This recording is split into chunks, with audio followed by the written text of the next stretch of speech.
42% of people who have taken the toxic trait quiz on mypeoplepatterns.com have results that show emotional distance is the main cause of dysfunction in their relationship.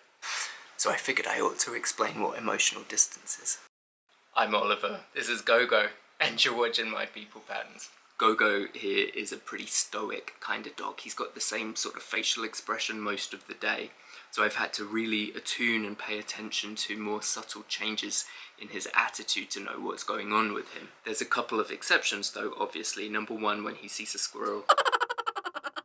And number two, when I give him a bone. He goes from giving me blue steel to giddy 3-year-old instantly.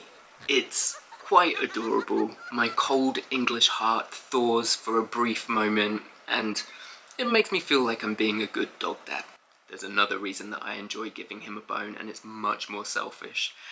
It's because I get a break for 30 minutes. I don't even hear him. Utter silence. It's heaven. I feel guilty saying that, but really I know that it's okay to need space. Breaks and a little bit of distance in a relationship is pretty healthy. If you want to help this little doggy eat more bones, hit subscribe.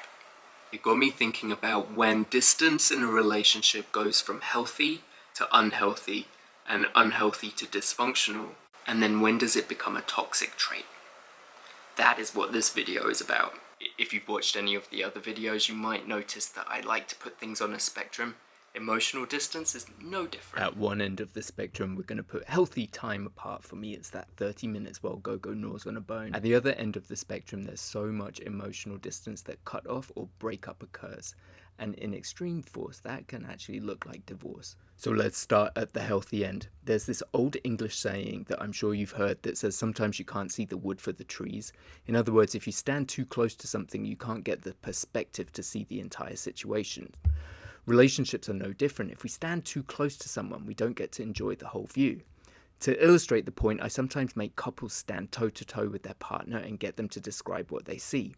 They soon get the point that when you're too close to someone, you don't see all of the other person. It's much more pleasant to take a step or two back and appreciate them as a whole.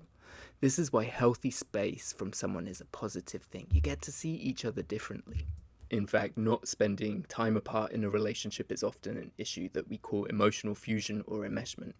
And if you're doing this and you come to see me for therapy, it will be one of your homework assignments to get more me time. Moving up the spectrum a little bit, I'm putting difficult conversations and expressing feelings together. They go hand in hand because it's impossible to have difficult conversations without expressing feelings, and you need to be able to express feelings in order to feel close to someone. In theory, and according to every Hollywood movie and TV show ever made, it's quite easy, or it should be quite easy, to talk about your feelings. But in my experience as a therapist, most people have an incredibly hard time identifying and sharing what they are feeling. Instead, most people will respond with a thought. In systemic therapy, we say they're unable to differentiate between their thoughts and their feelings. I call this a WTF, where's the feeling? I might ask a client, how did it feel when your partner stormed out of the bar? And they will inevitably reply with a thought, something like, I feel that that is just who they are. If the word after feel is that, I guarantee you they are not telling me a feeling. And my job is to point out that they've just told me a thought and not the feeling, and dig around a little harder for them to come up with the feeling. I annoy myself with how often I ask people what the feeling is and reminding them that they just gave me a thought, but what I'm actually doing is helping people differentiate and reach psychological maturity by being able to have thoughts about their feelings and feelings about their thoughts and use them both independently.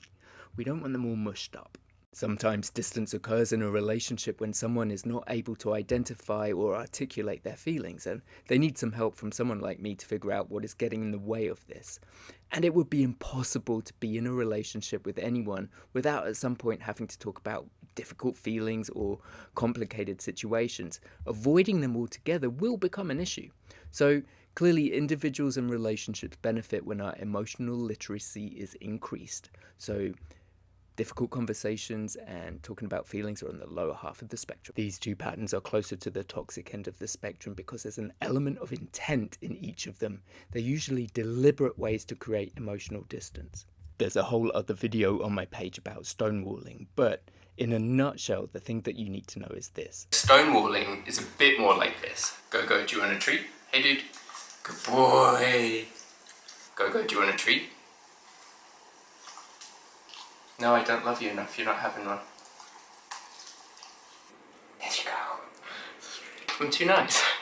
Stonewalling is when someone you like doesn't give you what you want or what you need deliberately. Stonewalling is a guaranteed way to increase emotional distance between two people. It is hostile, it's aggressive, and there's an intent to it. It's actually one of the 4 horsemen of the apocalypse that John Gottman identified as being a divorce predictor. Withholding is a similar behaviour, but it applies to someone who is deliberately not revealing positive or warm feelings towards their partner, which is really messed up when you think about it.